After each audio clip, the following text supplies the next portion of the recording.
तो कैसे हैं आप लोग। चलिए स्टार्ट करते हैं बिना किसी व्याख्याति के।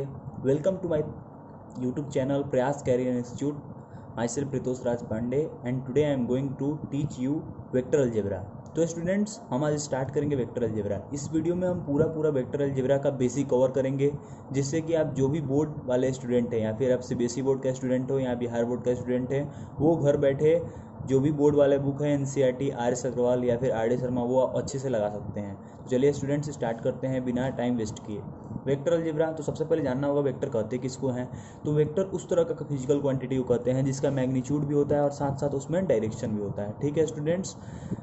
तो किसी वेक्टर, जैसे ए बी कोई वेक्टर है, तो उस वेक्टर को डिनोट करने के लिए उसके मैग्नीट्यूड और ए बी कैप इसको बोलते हैं, वो उसका डायरेक्शन रिप्रेजेंट करता है। तो ए बी कैप निकालेंगे कैसे, तो ए बी वेक्टर अपॉन में ए बी वेक्टर का मैग्नीट्यूड। ठीक है स्टूडेंट। जैसे कि एग्जाम्पल लेते हैं, ए बी वेक्टर जैसे दिया हुआ है 2i cap plus 3j cap plus 4k cap. ठीक है स्टूडेंट्स। तो कोई आपको पूछे कि ए बी के डायरेक्शन में यूनिट वेक्टर निकालिए, तो आप क्या कीजिएगा, ए बी वेक्टर को उसके मैग्नीट्यूड से डिवाइड कर दीजिएगा। तो ए बी वेक्टर जैसा का जैसा यहाँ लिख देंगे। ठीक है। और इसका मैग्नीट्यूड निकालना अभी हम आपको सिखाएंगे कि स्क्वायर रूट ऑफ आई का कोफिशिएंट प्लस जे का कोफिशिएंट प्लस के का कोफिशिएंट। ठीक है। तो यही आंसर हो जाएगा। ठीक है। इसका मतलब कि वेक्टर एक ऐसा क्वांटिटी है जिसका मैग्नीट्यूड तो है ही A B mod A B, और उसका डायरेक्शन क्या है, ए बी कैप। मतलब मैग्नीट्यूड और डायरेक्शन दोनों हो, वो वेक्टर है। ठीक है स्टूडेंट्स। ये बेसिकली मैथ्स का टॉपिक हम कवर कर रहे हैं, इसलिए ज़्यादा फिजिक्स के टर्म में बात नहीं करेंगे। अब देखिए पोजीशन वेक्टर क्या होता है।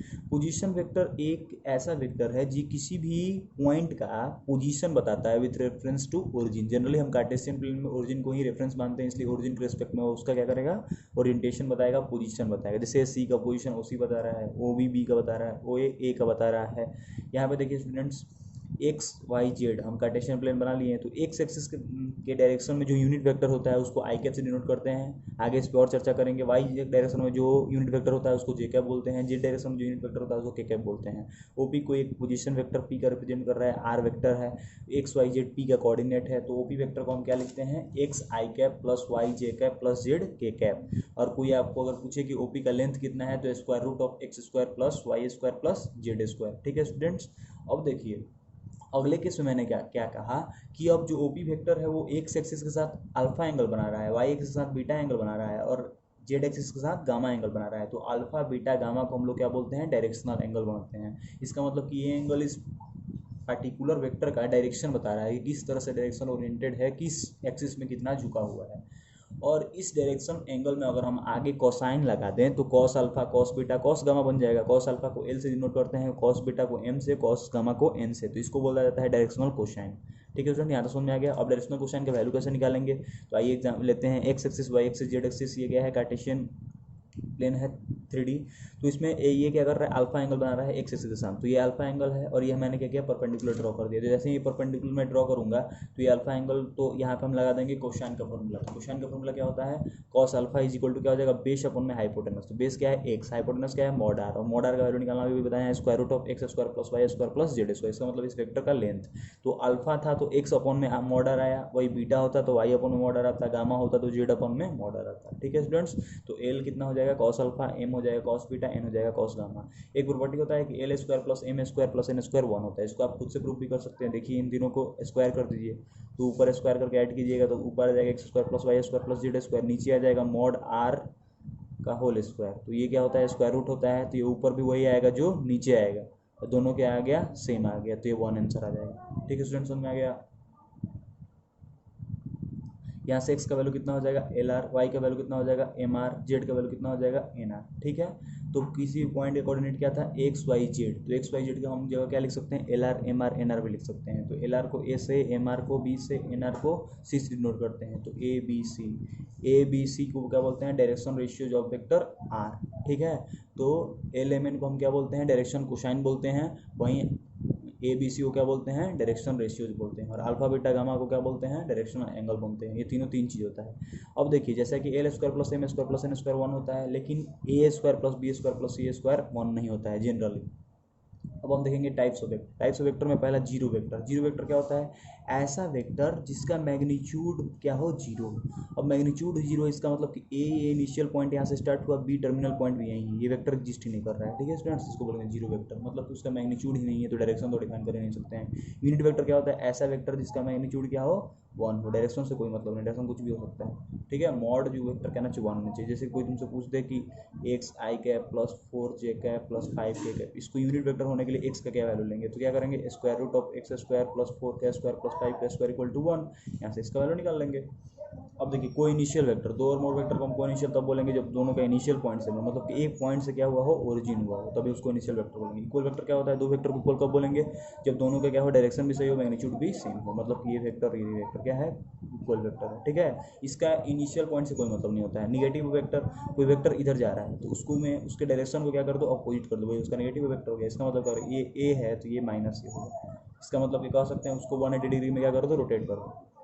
फ्री वेक्टर क्या होता है? ऐसा वेक्टर जिसको हम पैरेलली डिस्प्लेस करा सकते हैं। जैसे कि कोई वेक्टर, जैसे कि तुम अभी हम आपको बताएंगे पैरेललोग्राम लॉ में कि ये वेक्टर ए है और ये वेक्टर बी, तो हम इस बी को चाहें तो यहाँ भी पैरेलली शिफ्ट करा कर रख सकते हैं, हम इस ए को चाहें तो यहाँ भी पैरेलली शिफ्ट करा कर रख सकते हैं। इसी को बोलते हैं फ्री वेक्टर, जिसका पैरेलल डिस्प्लेसमेंट पॉसिबल हो। अब आगे हम देखेंगे addition of vector. Addition of vector में सिंपली ट्रायंगल लॉ आपको फिजिक्स में की बेसिक वीडियो में भी मैं डाल दिया हूँ। ये ए बी वेक्टर दिया हुआ है, बी सी वेक्टर दिया हुआ है, तो जो इसका रिजल्टेंट होगा वो ए से सी ऐड करके और आर वेक्टर को क्या लिखेंगे? A B plus B C, A B plus B सी।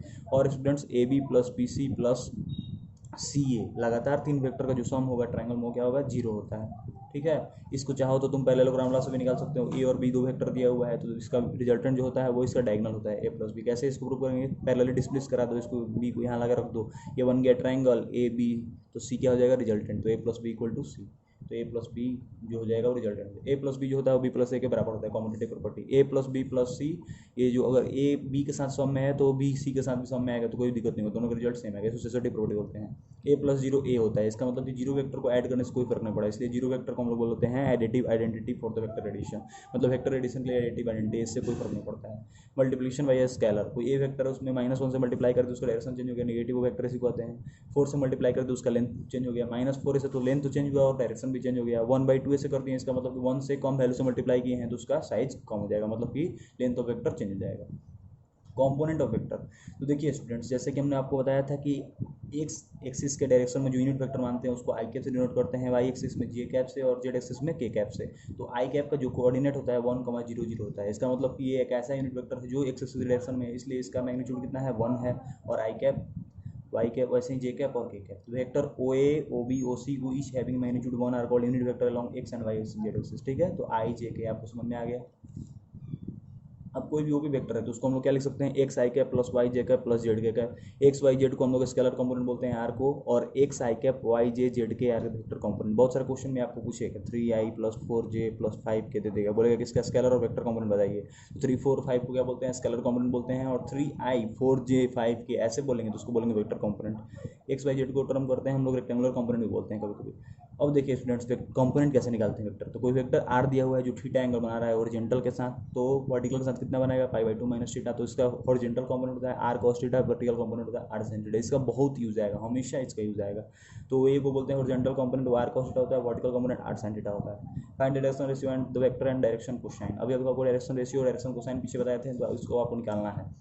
तो ए वेक्टर दिया हुआ है I plus J minus 2k, calculate direction cosine. Direction ratio तो यही हो जाएगा 1, 1 माइनस 2। डायरेक्शन कोसाइन क्या होता है? A upon mod r. तो मॉड आर कैसे निकालेंगे? Square root of 1 square plus 1 square plus 2 square. तो 4 to 6 तो √6 हो जाएगा, 1/√6 ये निकल जाएगा। तो ए ले में निकाल दीजिए। वेक्टर ज्वाइनिंग 2 पॉइंट्स, दो वेक्टर दिया हुआ है, जैसे OP1 एक वेक्टर दिया हुआ है, OP2 एक वेक्टर दिया हुआ है। तो वेक्टर ज्वाइनिंग 2 पॉइंट्स क्या हो जाएगा? P1 P2। तो इसका मतलब इसका कोऑर्डिनेट दिया हुआ है x1 y1 z1, इसका कोऑर्डिनेट x2 y2 z2। तो एक दोनों वेक्टर का डिस्प्लेसमेंट वेक्टर निकाल दीजिए। तो डिस्प्लेसमेंट वेक्टर क्या हो जाएगा? x2 minus x1 i cap plus y2 minus y1 j cap plus z2 minus z1 k cap. तो इस P1 P2 वेक्टर को क्या लिखेंगे? इसका मैग्नीट्यूड निकालने के लिए कोई पूछ दिया तो square root of x2 minus x1 का whole square plus y2 minus y1 का whole square plus z2 minus z1 का होल स्क्वायर। अब सिमिलरली सेक्शन फार्मूला जो आपको कोऑर्डिनेट वेक्टर में मैंने बताया था कि कोई वेक्टर ए और बी वेक्टर है, कोई ऐसा वेक्टर आर वेक्टर है जो इसको m/n में इंटरनली डिवाइड कर रहा है। तो पोजीशन वेक्टर आर का जो कि पी और क्यू को इंटरनली m/n रेशियो में डिवाइड कर रहा है, क्या हो जाएगा? तो एक बार इसका मल्टीप्लाई बी के साथ, तो mb प्लस na बटा में m प्लस n, वही एक्सटर्नली रहेगा तो mb माइनस na बटा में m माइनस n। जैसे कि यहाँ पे एक्सटर्नली डिवाइड कर रहा है m/n रेशियो में। अगर मिड पॉइंट रहेगा तो कुछ नहीं, एम और एन को 1 1 रख दो तो a+b/2 आ जाएगा। अब आते हैं product of two vector. Product of two vector में क्या होता है, दो प्रकार का प्रोडक्शन पॉसिबल है, एक स्केलर और डॉट प्रोडक्ट और एक वेक्टर और cross product. Scaler dot product को a डॉट b से डिनोट करते हैं और वेक्टर और क्रॉस प्रोडक्ट को a क्रॉस b से डिनोट करते हैं। स्केलर नाम ही है स्केलर और डॉट प्रोडक्ट, इसका मतलब कि दोनों के बीच में क्या लगाना है, डॉट। इसका मतलब जो इसका आउटपुट आएगा वो क्या आएगा, स्केलर आएगा, और इसको हम डिनोट करते हैं mod a mod b cos theta. इसका मतलब क्या, a b का मैग्नीट्यूड निकाल लीजिए, फिर cos थीटा से मल्टीप्लाई कर लीजिए, यहाँ के थीटा क्या है, a और b का बीच का एंगल। अब a डॉट बी अगर जीरो होगा, इसका मतलब क्या है, इधर यही जीरो हो गया होगा या फिर b जीरो हो गया होगा, फिर दूसरा केस cos थीटा जीरो हो गया। cos थीटा जीरो कब होता है, जब थीटा 2n+1 π/2 होता है। इसका मतलब कि π/2 के ऑड मल्टीपल पे हर बार क्या होगा, ये जीरो होगा। कौन सा, डॉट प्रोडक्ट। अब देखिए आई वेक्टर हम जानते हैं क्या होता है, एक्स स्केल होंगे यूनिट वेक्टर, एक और आई वेक्टर से इसको डॉट करा दिए। इसका मतलब कि इन दोनों का डॉट कैसे हम देखेंगे, तो आई डॉट आई, इसका मतलब कि मॉड आई इंटू कॉस, दोनों के बीच का एंगल 0 डिग्री। ये भी 1 ये भी 1 ये भी 1, इसका मतलब ये 1 आएगा। इसका मतलब कि सेम तरह का वेक्टर का डॉट कराने पे और दोनों अगर यूनिट वेक्टर हो तो 1 आता है, वो एक दूसरे के परपेंडिकुलर वेक्टर पे डॉट कराने पे 0 आएगा। तो आई डॉट जे डॉट के डॉट आई 0 आएगा। अब देखिए ए डॉट बी जो होता है बी डॉट ए के बराबर होता है, ये कम्यूटेटिव प्रॉपर्टी होता है। उसके बाद ए डॉट बी प्लस सी किए हैं या फिर ए डॉट बी दोनों के साथ करते हैं तो डिस्ट्रीब्यूटिव प्रॉपर्टी भी फॉलो करता है dot product. A dot b एक स्केलर क्वांटिटी आता है, मतलब कि रियल नंबर आता है। ए डॉट बी जीरो, इसका मतलब कि ए b perpendicular. A dot b a mod b के बराबर कब होगा, जब थीटा इक्वल टू 0 होगा। निगेटिव कब होगा, जब थीटा इक्वल टू 180 होगा। वो तो आप देख लेंगे, cos थीटा के डिनोमिनेटर तो आप जानते ही होंगे। अब देखिए ए डॉट बी क्या होता है, ए बी cos थीटा। कभी कभी आपसे पूछ देगा कि दोनों वेक्टर के बीच में एंगल निकालिए, तो cos theta is equal to a dot b upon में मॉड ए मॉड बी हो जाएगा। तो थीटा कितना हो जाएगा, cos inverse a dot b बटा मॉड ए मॉड बी। और cos इनवर्स का वैल्यू आपका निकालना है, इनवर्स ट्रिग्नोमेट्रिक फंक्शन में आप पढ़े ही होंगे। ए वेक्टर दिया हुआ है a1 i cap plus a2 j cap plus a3 k cap. b1 vector दिया हुआ है b वेक्टर दिया हुआ है b1 i cap plus b2 j cap plus b3 cap. A dot b क्या हो जाएगा, तो i वाला के साथ i के साथ प्रोडक्ट, तो a1 b1, j वाला का j के साथ, k वाला का k के साथ आ जाएगा। अब देखते हैं हम लोग projection of vector on A line. एक सवाल बहुत आता है कि एक जैसे ए बी वेक्टर है, उसका प्रोजेक्शन वो थीटा एंगल बनाता है एल लाइन के साथ, तो आप उसका प्रोजेक्शन इस पे निकालिए, ठीक है। तो प्रोजेक्शन ऑफ ए वेक्टर पहले जानते हैं होता क्या है। तो projection of a b on line is a vector with magnitude a b cos theta. एक ऐसा वेक्टर होगा जिसका magnitude a b cos theta होगा और उसका डायरेक्शन क्या होगा, जिस डायरेक्शन में एल होगा, ठीक है। प्रोजेक्शन मतलब इस वेक्टर को तुम क्या करो, डाउन करके इस हॉरिजॉन्टल प्लेन पे देखो कि कैसा दिखता है। तो क्या दिखेगा, ए बी हॉरिजॉन्टल प्लेन पे क्या दिखेगा, ए बी cos थीटा दिखेगा। इसका मतलब कुछ नहीं, पी जो हो जाएगा ए बी cos थीटा हो जाएगा। और cos थीटा कैसे निकालेंगे, तो दोनों का dot product A P dot P क्या हो जाएगा, ए पी का मॉड पी का मॉड cos थीटा। यहाँ पे cos थीटा का वैल्यू रख देंगे, तो वैल्यू रखेंगे तो आंसर आ जाएगा a b dot p upon में मॉड पी। इसका मतलब कि जिस पे आप तुमको प्रोजेक्शन निकालना है उसके मॉड से डिवाइड कर दो। जैसे कि ए और सी दो वेक्टर दिया हुआ है, दोनों के बीच में एंगल थीटा है, तुमको निकालना है प्रोजेक्शन ऑफ ए ऑन सी, तो आंसर क्या हो जाएगा, ए डॉट सी तो ऊपर रहेगा, ये नीचे मॉड सी हो जाएगा। भाई पूछता है कि प्रोजेक्शन ऑफ सी ऑन ए निकालो, तो क्या हो जाएगा, सी डॉट ए अपॉन में मॉड ए हो जाएगा। ये आपको याद रखेंगे।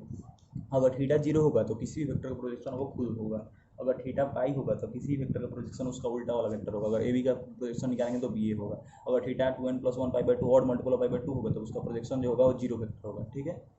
अब आते हैं वेक्टर और क्रॉस प्रोडक्ट। अभी डॉट प्रोडक्ट पूरा क्लियर हो गया कि डॉट प्रोडक्ट का जो प्रोडक्ट होता है स्केलर होता है। वेक्टर प्रोडक्ट में क्या होता है, ए क्रॉस बी का आंसर आता है मॉड ए mod B sine theta N cap.